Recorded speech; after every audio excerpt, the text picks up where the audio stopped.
Praise the lord. యేసుక్రీస్తు ప్రభు నామములో అందరికి వందనాలు. పరిశుద్ధ గ్రంథం నుంచి నిర్గమాకాండం బైబిల్ ఉన్నవారు నిర్గమాకాండం 7వ అధ్యాయము 23వ వాక్యం చదువుదాం. జరిగిన దానిని మనస్సున పెట్టక ఫరో తిరిగి తన ఇంటికి వెళ్ళెను. చాలు. జరిగిన దానిని మనస్సున పెట్టక ఫరో తన ఇంటికి వెళ్ళెను. జరిగిన విషయం ఏంది అనంటే 430 సంవత్సరాలు లేదా 50 సంవత్సరాలు ఇంచుమించు ఇశ్రాయేలీలు ఐగుప్తు దేశంలో బానిసత్వంలో ఉన్నప్పుడు ఫరో వాళ్ళ చేత వెట్టి సేకరి చేయించి వాళ్ళ ఇష్ట ప్రకారం హింసిస్తూ వాళ్ళని బాధిస్తూ అన్నపానాలు లేకుండా వాళ్ళని కొరడాలతో కొట్టిస్తూ ఆ విధంగా చేస్తున్న సందర్భంలో ఇశ్రాయేలీలు దేవునికి మొర్ర పెట్టారు. అయ్యా, మా పితరులు ఇక్కడికి వచ్చారు, 75 మంది వచ్చారయ్యా, మమ్మల్ని లక్షల కాల్బలం చేసావు, లక్షల మంది చేసావు మమ్మల్ని. యోసేపు ఉన్నంత వరకు బాగానే ఉండిందయ్యా, కొత్త రాజు ఒక ఆయన వచ్చాడు, అప్పటి నుంచి మా జీవితాలు మా కన్నీళ్ళు మాకు అన్నపానాలు అయిపోయినాయి, మేము చాలా వేదన పడుతున్నామయ్యా. మేము ఇక్కడి నుంచి వాగ్దాన దేశం, మా తండ్రి అబ్రాహాము ఇస్సాకు యాకోబులు చేసిన వాగ్దాన దేశానికి మేము వెళ్ళాలయ్యా, మమ్మల్ని నడిపించాయనని ఇశ్రాయేలీలు మొర్రపెట్టగా దేవుడు వాళ్ళ మూలుగులు విన్నాడు. వాళ్ళ మొర్ర పెడితే వాళ్ళ ప్రార్థన ఆలకించాడు. నిజంగా ఎప్పుడు దేవుడు ప్రార్థన ఆలకిస్తాడు తెలుసా? నీ హృదయంలో భరించలేని ఒక భారం, ఒక వేదన నీ గుండెల్లో ఉన్నప్పుడు హృదయపూర్వకంగా మనస్ఫూర్తిగా నువ్వు దేవునికి విజ్ఞాపన చేస్తే, ప్రార్థన చేస్తే దేవుడు ఖచ్చితంగా నీ మొర్ర వింటాడు. నీ బిడ్డల విషయంలో కావచ్చు, నీ భార్య విషయంలో కావచ్చు, నీ భర్త విషయంలో కావచ్చు, ఇరుగు పొరుగు విషయంలో కావచ్చు, ఆర్థిక పరిస్థితి కావచ్చు, రోగాలు కావచ్చు, సమస్యలు కావచ్చు, బిడ్డల భవిష్యత్తు కావచ్చు, ఏదైనా సరే నీ గుండెల్లో ఉన్నటువంటి వేదనంతా, ఆ బాధంతా తండ్రి పాదాల దగ్గర పెట్టినప్పుడు, హృదయపూర్వకంగా హన్నా వలె హృదయాన్ని కుమ్మరించినప్పుడు దేవుడు నీ మొర వింటాడు. ఇశ్రాయేలీలు కూడా చేసిన మొర్ర, ఆ ప్రార్థన దేవుడు విన్నాడు, ఆ మూలుగులు దేవుడు విన్నాడు. మోషేని అహరోనులు పంపించాడు అక్కడికి. ఆ మోషే అహరోనులు వచ్చిన తరువాత దేవుడు ఇద్దరిని పరిశుద్ధాత్మతో నింపాడు. గుర్తుపెట్టుకోండి, ఒక సమాజాన్ని నడిపించాలన్నా, ఒక వ్యక్తికి లీడర్గా ఉండాలన్నా ఆ వ్యక్తి ఎట్టుండాలి వ్యక్తి పరిశుద్ధాత్మతో నింపబడాలి. చాలామంది లీడర్లు ఉంటారు లోకంలో చూస్తే, లీడర్లు కొన్ని పార్టీలు ఉంటాయి. ఆ లీడర్లు ఎట్టుంటారో మనకు తెలుసు. వాళ్ళకి పరిశుద్ధాత్మ, దేవుని ఆత్మ అనేది వాళ్ళకి పట్టదు. పర్టికులర్గా క్రైస్తవ జీవితంకి వచ్చే లోపల, క్రైస్తవుడిగా ఉన్నప్పుడు ఒక మందిరాన్ని పరిపాలించేవాడు కానీ, 10 మందికి మంచి మాటలు చెప్పేవాడు కానీ, వాడు మంచిగా ఉండి పరిశుద్ధంగా జీవిస్తుంటే వాడు మంచి మాటలు చెప్తే ప్రయోజనం ఉంటుంది. వాడు చేసేదంతా చెడు పని చేస్తా నువ్వు బాగుపడరా అంటే అట్టుంటుంది. ఫుల్గా తాగేవాడు తాగేవాడిని, ఒరే నా మాట ఏంట్రా, తాగబాకరా, సస్తారంటే అట్టుంటుంది. ఈయన మానుకొని వాడికి చెప్పాలి. అర్థమవుతుందా? బాగా ఆలోచించండి. మోషే అహరోనులు దేవుని ఆత్మచేత నింపబడి ఫరో ఎదుట నిలిచినారు. రాజుల ఎదుట, ప్రధానుల ఎదుట నువ్వు నిలబడాలంటే సమాజంలో నిలబడాలంటే, దేవుని మాట రూఢిగా ప్రకటించాలంటే, దేవుని వాక్కును అందించాలంటే, ఆయన మాటలు ప్రజలకి చెప్పాలంటే నీవు దేవుని ఆత్మతో నింపబడాలి. దేవుని ఆత్మ నీలో ఉండాలి. ఉంటేనే ఆ మాట ప్రజలు వింటారు, దాన్ని బట్టి మారతారు ప్రజలు. ఫరో ఎదుట ఇద్దరు నిలవబడినప్పుడు వాళ్ళు మాట్లాడారు ఫరోతోటి, అయ్యా ఫరో రాజా, మా బిడ్డలు ఇశ్రాయేలీల్ని విడిపించమని దేవుడు పంపించాడు మమ్మల్ని. 430 సంవత్సరాలు బాధపడ్డారు. మా తండ్రి అబ్రహాము, ఇస్సాకు, యాకోబులతో చేసిన వాగ్దాన దేశం, పాలు తేనెలు ప్రవహించు దేశానికి ఇప్పుడు మేము వెళ్ళాలి, మా వాళ్ళని పంపించంటే ఆయన పంపించాడా? నీ దేవుడు ఎవరు? పాలించేదానికి నేనెవరిని? చెప్పేదానికి మీరెవరని అన్నాడు. నో నథింగ్, నేను పంపిన అన్నాడు. ఏం చేశారు మోషే అహరోనులు? పంపినంటే ఏం చేశారు? దేవునికి మొరపెట్టారు, అయ్యా నువ్వే పొమ్మంటివి మమ్మల్ని. ఆయన పాడినట్టున్నాడంటే ఆయన అన్నాడు, మీరు ఉండండి, నేను చెప్పేదంతా మీరు చేస్తున్నాండి. ఫరో హృదయం కఠినమవుతుంది, నేనే కఠినం చేస్తా. రెండు, ఆయన కఠినాత్ముడు, ఆయన మిమ్మల్ని పానీయుడు, భయంకరమైన కార్యాలతో బాధిస్తాడు మిమ్మల్ని. ఇక్కడి నుంచి ఒక రాగను వదిలిపెడతానా నేను? 430 సంవత్సరాలు బాధించాడు కదా నా బిడ్డల్ని. ఎన్నిసార్లు నేను బాధపడ్డా, వేదన పడ్డా. కారణమే తెలుసా? నా బిడ్డలు నా దగ్గరికి రాలేదని బాధపడ్డా. నా దగ్గర కానీ వచ్చి ఉంటే తొందరగా తీసుకొచ్చిండేవానే నేను. ఇప్పటికైనా నా బిడ్డలు నా దగ్గరకు వచ్చారు, ఇశ్రాయేలీలు. నేనే కార్యం చేస్తా, ఇక నేనే చొరవ తీసుకుంటే అద్భుతం చేస్తా. ఇక నేను వరుసగా బాగా ఆలోచించండి, 10 తెగుళ్ళతో వరుసగా పంపించాడు. మొట్టమొదటి తెగులు అని చెప్పండి. మొట్టమొదటి తెగులు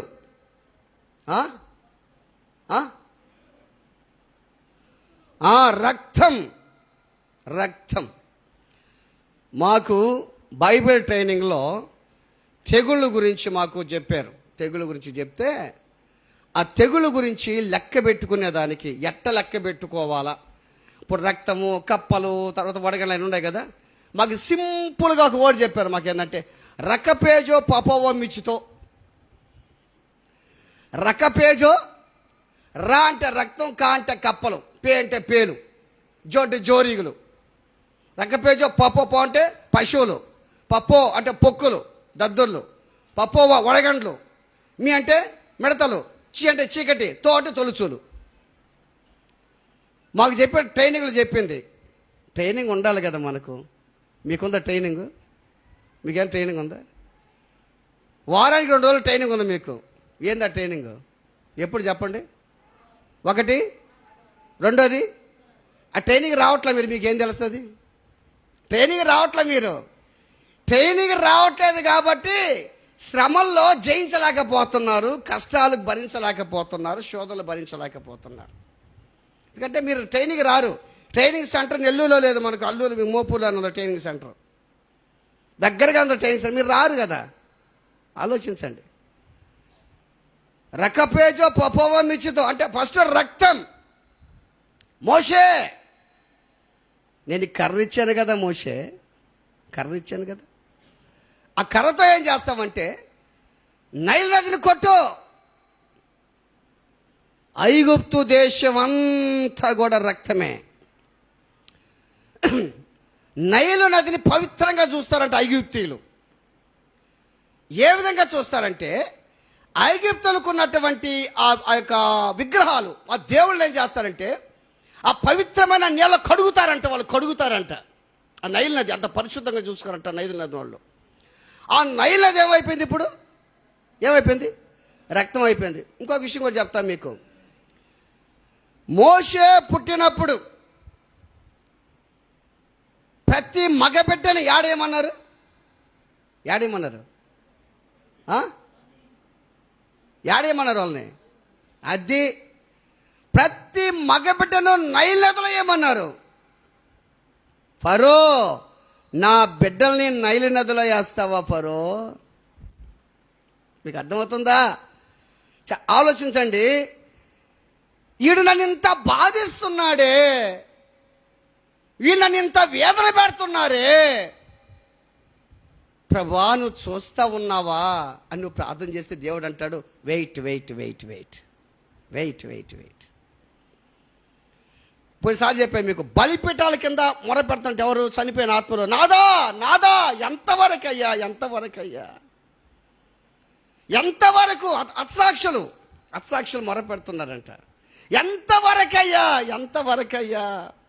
వాళ్ళకి తీర్పు తీర్చమంటే వెయిట్ వెయిట్ వెయిట్ వెయిట్ వాళ్ళ లెక్క ఇంకా పూర్తి కాల. అంటే ఇంకేంది? ఇంకా హతసాక్షులైన వారి లెక్క ఇంకా పూర్తి కాల.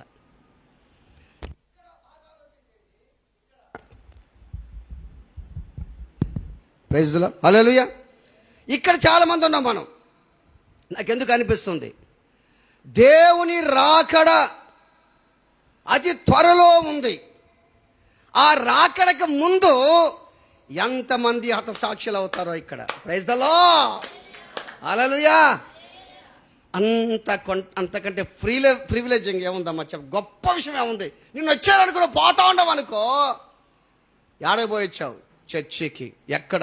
మోపూరు. ఏ మందిరం? సజీవుడైన క్రీస్తు మందిరం. చర్చికి పోతావా? నా మాట ఆగిపోతావా? ఆగను, పోతా అంటే ఏసే నమ్ముతావా? ఆగిపోతావు. ఏసే నమ్ముతా, నీ చంపేస్తా. చంపేశారు అనుకో, అబ్బా నీకున్నటువంటి ప్రివిలేజ్, నీకున్న గొప్పతనం. దేవుడు అంటాడు పై నిలబడుకుంటాడు. దేవదూతలు యేసై అంటాడు, అబ్బా అడుగు నా బిడ్డ వస్తున్నాడు, హతసాక్షి వస్తున్నాడు అనుకుంటాడు. అట్టగాకుండా నేను ఈ రోజు పోయి నీకు ఎప్పుడు బాను, నేను ఈ రోజే పోయి నీకు ఎప్పుడు బాను, వెళ్ళిపో ఇంటికి. నువ్వు చచ్చిపోయేప్పటికేం చచ్చిపోవా? నువ్వు ఏడైపోతావు ఇకనా? ఇకలా నీకు పరలోక రాజ్యాలు అంచులు కూడా బాగాలేక నువ్వు ఇకలా నీకు పశ్చాత్తపడిన లాభం లేక నీకు. దేవుని వద్దన్నావు కాబట్టి. దేవుని బిడ్డలారా, ఫరో నా బిడ్డల్ని నైలు నదిలో వేసావా? అదిగో నీకు తాగేదానికి నీళ్ళు కూడా లేకుండా అదంతా రక్తం అయిపోయింది. ఇంట్లో రక్తమే, ఇంట్లో పళ్ళాలో రక్తమే, ఇంట్లో పాత్రలో ఉంటే రక్తమే, ఎండ తొయ్యినా రక్తమే, అంత రక్తమే. ఇశ్రాయేళ్ళకి మాత్రం గోషాను దేశం ఎట్టుంది, వాళ్ళకి మంచి నీళ్ళు ఉన్నాయి. దేవుని బిడ్డలారా, వాళ్ళ మంత్రగాళ్ళు కూడా వచ్చారంట. ఎవరు మంత్రగాళ్ళు? ఐగుప్తు మంత్రగాళ్ళు. వాళ్ళు కూడా రక్తం చేశారంట. అసలు వాళ్ళకి ఏం చేయాలి? మామూలుగా ఆ రక్తాన్ని తీసేసి నీళ్ళుగా మార్చాలి వాళ్ళు. అది వాళ్ళ టాలెంట్. కానీ లేదు, ప్రయోజనం కాల, పని చేయలా. ఏడబట్టిన రక్తమే. ఇక అర్థం కాకపోయి ఏడు పక్కన ఏడంటారు దువ్వేస్తారంట. ఇది నీళ్ళ కోసం, నీళ్ళు లేదు. ఇదంతా ఎంత చేసిన ప్రయోజనం లేక దాని పైన చదువుతాం మనం. దానిపైన 22వ వచనం చదవండి. 22వ వచనం బాగా చదవండి. ఐగుప్తు శకునగాండ్రు కూడా మంత్రముల వలన అట్లు చేయగా యెహోవా చెప్పినట్టు ఫరో హృదయము కఠినమాయను. చాలు, ఫరో హృదయము కఠినమాయను అంటే బాగా ఆలోచన చేయండి. మనుషులు హృదయం ఎప్పుడు కఠినమైపోద్దయ్యా? ఎప్పుడు కఠినమైపోద్ది? మనుషుల హృదయాలు ఎప్పుడు కఠినమైపోతుంటాయి. ఒక వ్యక్తి నీ పట్ల చేయరాని కార్యం చేశాడు అనుకో, ఆ వ్యక్తిని నువ్వు బాగా ప్రేమిస్తున్నావు, బాగా అభినందిస్తున్నావు, ఆ వ్యక్తితో బాగున్నావు అనుకో, నిన్ను చాలా బాధిస్తుంటే ఉన్నంగా నీ హృదయం ఎట్టయిపోద్ది? కఠినం అయిపోద్ది. ఇప్పుడు ఫరో హృదయం ఎందుకు కఠినమైంది? మనిషి హృదయం ఎందుకు కఠినం అవుతుంది తెలుసా?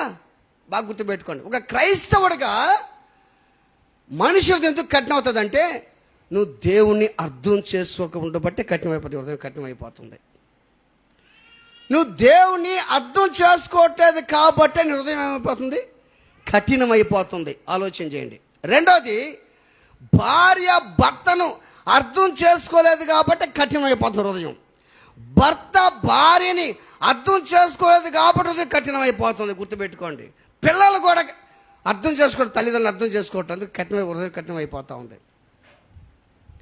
ఎందుకు కఠినమైపోతుంది తెలుసా? జరిగిన దానిని మనసున పెట్టక. ఏంటంటే అది జరిగింది అంటే, అరే ఈ విషయం ఏంది, ఈ వండర్ ఏంది, ఈ అద్భుతం ఏంది,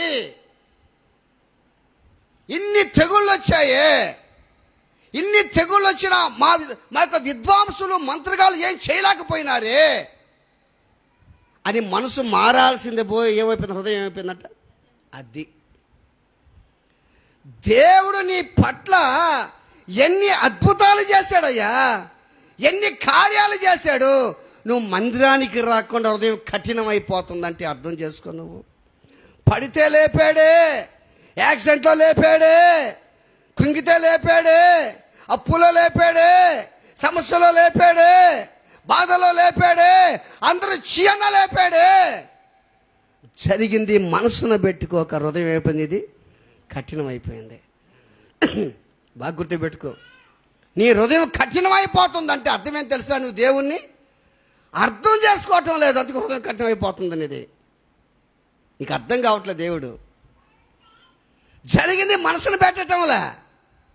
అరే ఇన్ని జరుగుతున్నాయే, అసలు పొర ఏమనాలి, ఇదేంది, ఈ వండర్ ఏంది, ఈ రక్తం ఏంది, ఈ బెడ్రూమ్లో కప్పలేంది, పళ్ళల్లో కప్పలేంది, ఇంట్లో కప్పలేంది, అబ్బా కంపు కొడుతుంది. ఎంత కంపు కొడుతుంది, ఆ కప్పలన్నీ రాసిపోసారంట, ఒడ్లు కదా రాసిపోసినట్టు కంపు కొడుతుంది. అసలు ఏందబ్బా ఇది, అయ్యా మోసా మీకు దండం పెడతానయ్యా, మీరు రాండి మీ పిల్లలు తీసుకోబో అని రాకుండా కఠిన హృదయం కఠినమైపోయిందంట. బాగా అర్థం చేసుకోండి. ఒక అధికారి వల్ల ప్రజలు నాశనం అయిపోతున్నారు, నీ వల్ల భార్య బిడ్డలు నాశనం అయిపోతున్నారు. నువ్వు మారటంలా నీ వల్ల భర్త బిడ్డలు నాశనం అయిపోతున్నారు.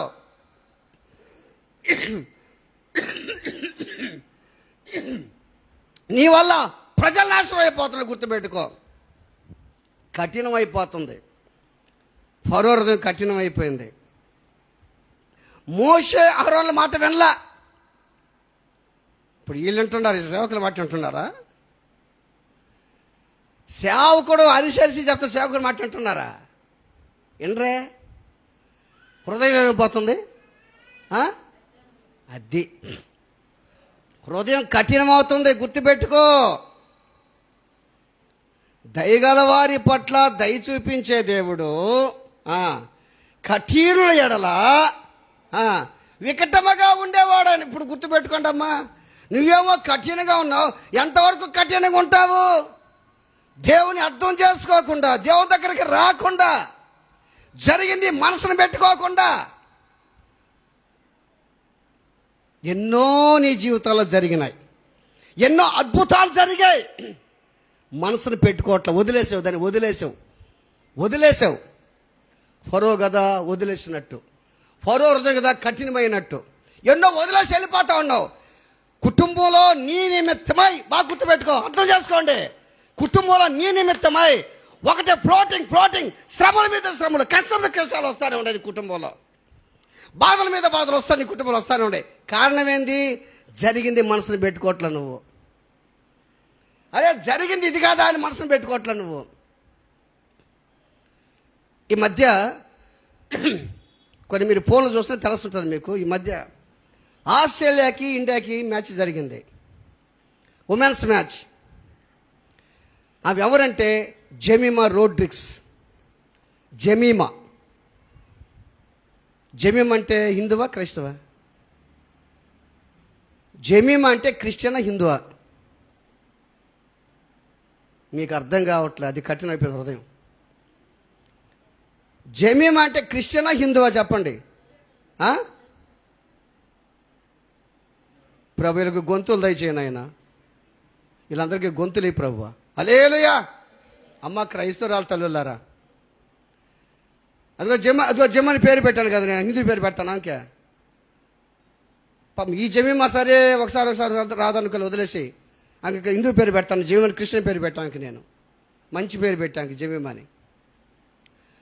Australia match India match women's match జరుగుతుంటే 339 కొట్టారు వాళ్ళు. ఆస్ట్రేలియా వాళ్ళు 339 రన్స్ కొట్టారు. సెకండ్ చేజింగ్ బ్యాటింగ్ ఎవరిది? India women's. కష్టం గెలవాలంటే. జమీమా రోడ్రిగ్స్ ఒక్కటే 130 బంతులు ఎదుర్కొని 127 రన్స్ కొట్టి విజయానికి కారకురాలైంది. ఆమె వల్లే ఉమెన్స్ మ్యాచ్ ఆస్ట్రేలియాని గెలిచి ఫైనల్స్కి వెళ్ళింది. ఆమె అన్నమాట ఏం తెలుసా?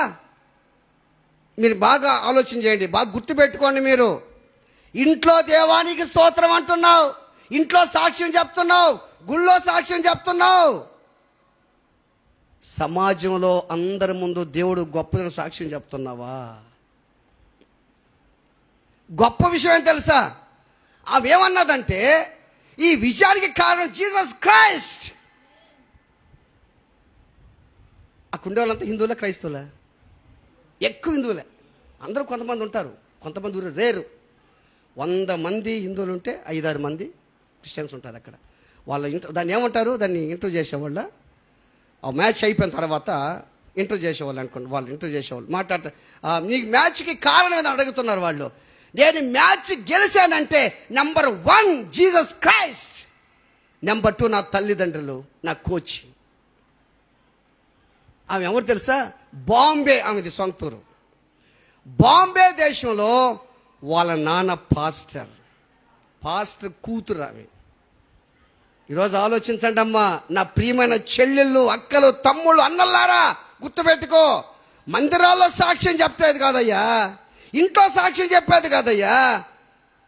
నీకున్నటువంటి కష్టం, నీకున్న ఆశీర్వాదం, నీకు శ్రమ కలిగినప్పుడు, బాధ కలిగినప్పుడు దేవుడికి విడుదల చేశాడే, అది సమాజంలో అందరి ముందు సాక్ష్యం చెప్తున్నావు. ఆలోచన చేయి. చెప్తావా నువ్వు? ఆ ధైర్యంగా చెప్పగలవా?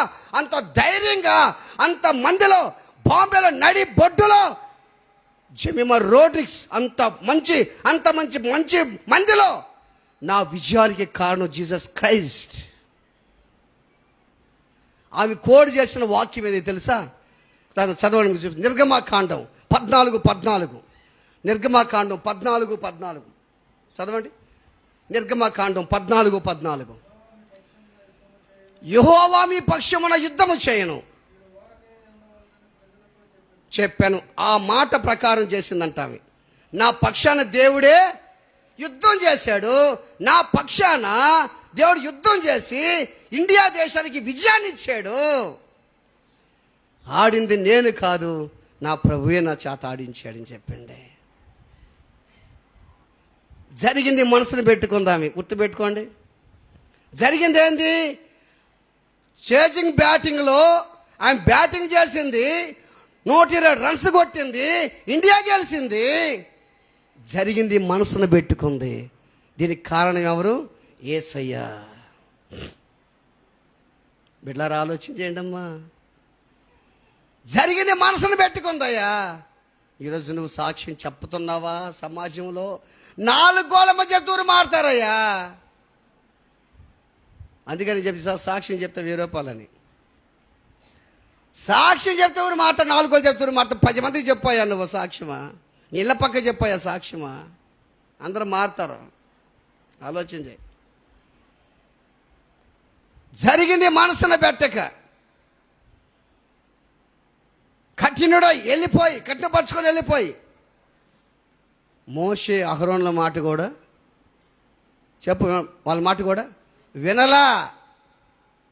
ఈరోజు ఆలోచించి, మోషే అహరోన్లు పరిశుద్ధాత్మతో నింపబడ్డారు.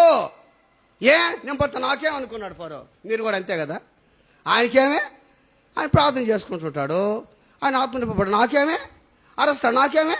నా ఇష్టం నా కష్టం అంతే, మాకు మా కష్టాలు పోతే వెళ్ళిపోతుంటారు జనాలు అంతే. ఇప్పుడు కూడా అంతే. అప్పుడు ఏ విధంగా ఆయన మాట లేదు, ఇప్పుడు కూడా అంతే. ఆయన సరే దేవుడికి తెలియదు అనుకో, మాట లేదు. దేవుడు తెలుసుకోండి మీరు మాట అంటే వాళ్ళ సేవకుడి మాట. చర్చికి రాండి అంటే వస్తున్నారా? ఆలోచించి ఇళ్ళల్లో ఎంతమంది ఉంటున్నారు? ఎంతమంది ఉన్నారు ఇప్పుడు? ఎంతమంది రాలేదు? ఆలోచన చేయండి. దేవుని బిడ్డలారా, మోషే అహరోన్ల మాట కూడా వినకుండా పోయారు. జరిగింది మనసును పెట్టుకోక యాడికి వెళ్ళాడు ఆయన? యాడికి వెళ్ళాడు? ఇంటికి వెళ్ళిపోయాడు. ఇంటికి పోతాడు. ఎందుకు ఇంటికి పోతాడు? ఇంటికి సంతోషంగా పోతాడా, కోపంతో పోతాడా? చెప్పండి అయ్యా, అమ్మ చెప్పండి. సంతోషంగా పోతాడా, కోపంతో పోతాడా? కోపంతో పోతాడు. ఇప్పుడు మీరు కోపంతో ఇంటికి పోయే వాళ్ళు ఉండారు, సంతోషంగా పోయే వాళ్ళు ఉండారు. లోపలనే ఇప్పుడు లోపల వాక్యం మాట్లాడుతూ ఉంటే లోపల దీనికి ఏం పని ఉండదో, ఏ బాట ఉండదో అని అనుకునే వాళ్ళు కొంతమంది ఉంటారు. ఇది గెట్టదల సభ విషయాలను అనుకునే వాళ్ళు కొంతమంది ఉంటారు. సంతోషంగా పోయాడు ఇంటికి, కోపం, విసుగు. అరే ఇంత గొప్ప కార్యం జరుగుతుంది, నేను మనసు మారాలి, నా మనసు మార్చుకోవడం కాదు, కానీ ఇంకా మనసు కఠినమైపోతుంది, ఇంకా కఠినమైపోతుంది. ఇంత జరుగుతున్నా వాడు మారటంలే, ఇంత జరుగుతున్నా కానీ వాళ్ళ జీవితాలు మార్చుకోవటంలే. కీర్తన గ్రంథంలో ఉన్న మాటలు ఇవన్నీ. ఇంత జరుగుతున్నా కానీ రాజ్యం మీదకి రాజ్యం, జనం మీదకి జనం, కరువులు, భూకంపాలు అన్నీ వస్తున్నా కానీ వాళ్ళ మనసు మారటంలే. రాకడ వస్తుందని చెప్తే కూడా వాళ్ళ మనసు మారటంలే. ఎంత జరుగుతున్నా కానీ మారటం లేదే. గుర్తుపెట్టుకో, నిజంగా నీ బిడ్డలు మారాలంటే నువ్వు పరిశుద్ధంగా ఉండాలయ్యా. నీలో పరిశుద్ధం లేకపోతే బిడ్డలట్ట మారుతారయ్యా చెప్పు. నువ్వు పరిశుద్ధంగా జీవించాలి, పరిశుద్ధమైన బ్రతుకు నువ్వు బ్రతకాలి. గుర్తుపెట్టుకో, ఇంత జరుగుతున్నా నువ్వు మనసు మార్చుకోవటంలే. కారణం బాగా ఆలోచన చేయి. జరిగింది మనస్సున పెట్టక ఫరో తన ఇంటికి వెళ్ళిపోయాను. ఎంత కోపంతో తెలిసి ఇతనికి, అరే దేవుడు ఇంత కార్యం చేస్తున్నాడే, ఎందుకబ్బా వెళ్తా పంపించదు అనుకోకుండా ఈ దీంతో కఠిన పరుచుకొని దేవుని అర్థం చేసుకోక, సేవకుని అర్థం చేసుకోక, పక్కన మనుషులు అర్థం చేసుకోక కోపం, కుట్ర, గర్వంతో వెళ్ళిపోతున్నారు ప్రజలు. అదే సేమ్ జరిగేది అదే ఈ రోజుల్లో. విశ్వాసం జరిగేది కూడా అదే. కోపం, కుట్ర, గర్వం, అహంకారం. కారణం కఠినం అయిపోయింది హృదయం. ఈ కఠినం ఎప్పుడు దాకా అవుతుంది? దేవుడు అంటాడు, కానీ చెయ్యి నేను కాపాడుతుందా, చెయ్యి ఒక టైం ఉంది, చెయ్యి. ఆ టైం అప్పుడు ఎవరు కూడా నన్ను ఆటంకపరచాడు అంటాడు దేవుడు. నువ్వు ఎన్ని హాస్పిటల్కి పోయినా, నీకడంత లక్షల డబ్బులు ఉన్నా, ఎన్ని హాస్పిటల్ చూపించుకున్నా ప్రయోజనం లేదు. భలే డాక్టర్ అమ్మ, ఆయన చేయి గొప్పదమ్మా, భలే డాక్టర్ అమ్మ అంటే లాభంలే, ఆయన తీసుకున్నాడు అంతే. అరే బాగుండాడే, బాగానే ఉంటాడు అంతే. మనసు కఠినమైపోయింది. జరిగింది మనసుని పెట్టుకోవట్లే వాళ్ళు. బాగానే ఉండాడు పాపం. కాలు నొప్పి అయితే ప్రార్థన చేస్తే బాగయ్యా, కడుపు నొప్పి బాగయ్యా, నడుము నొప్పి బాగయ్యా, తలనొప్పి బాగయ్యా, యాక్సిడెంట్ అయితే బాగయ్యా. ఇన్ని బాగైనా కానీ దేవుని అర్థం చేసుకోక మనసు కఠినమైపోయి ఇంటికి వెళ్ళిపోయినాడు. ఏడపోతున్నాడు? ఏ ఇంటికి పోయినాడు? బాగా గుర్తుపెట్టుకో. రోజుల్లో చాలామంది ఈ ఇంటికి రాకుండా ఏ ఇంట్లో ఉండారు కూడా తెలియదు వాళ్ళు. ఈ ఇంటికి రాకుండా ఏ ఇంట్లో ఉండారో కూడా తెలియదు ప్రజలు. గుర్తుపెట్టుకోండి. నేనేం చెప్పాను, వేరే మందిరం సంగతి చెప్పటం వల్ల, వేరే మందిరం ఇల్లు కాదు అది. ఏ ఇల్లు? పొలం అని ఒక ఇల్లు, చెట్లు చేమని ఒక ఇల్లు, ఇంకో దగ్గర ఒక ఇల్లు, ఆడొక ఇల్లు, ఏడొక ఇల్లు. ఎన్ని ఇల్లులో నీకుంటే ఒకే ఒక ఇల్లు ఉండాలయ్యా. ఫరో అంతా ఇంటికి వెళ్ళిపోయినాడు. మనం ఏ ఇంటికి పోతాం మనకు అర్థం కావటంలే. ఆ ఇంటికి పోవటం అవమానించబడటం, ఈ ఇంటికి పోవటం అవమానించబడటం, ఆ ఇంటికి పోవటం నిందలు పాలవటం, ఆ ఇంట్లో కూర్చోవటం, చారు అనిపించుకోవటం. దేనికా బాధ, దేనికా బ్రతుకు ఆలోచించి మనసు కఠినం చేసుకొని జరిగింది మనసును పెట్టుకోక తన ఇంటికి వెళ్ళిపోయాడు ఫరో. ఇంకొక ఆయన ఏం చేశారు తెలుసా? ఇంకొక ఆయన చూడండి, లూకా సువార్త చూడండి.